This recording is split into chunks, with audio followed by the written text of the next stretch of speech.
So we're trying this new blueberry wine. Well, new to us. We've never tried it before. It's called Brightlands Sweet Blueberry. And we're going to try it for the first time and see what we think. So here's to blueberries. Blueberries. And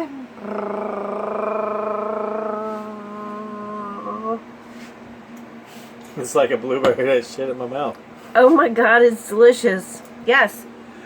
Like Garden Buddha said, it's like a blueberry shit in his mouth. Absolutely delicious.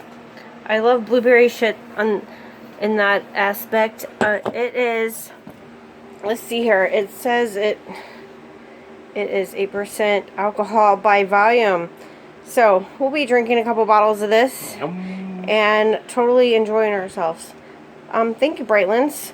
We love your new sweet blueberry grape wine with natural flavors. Nice.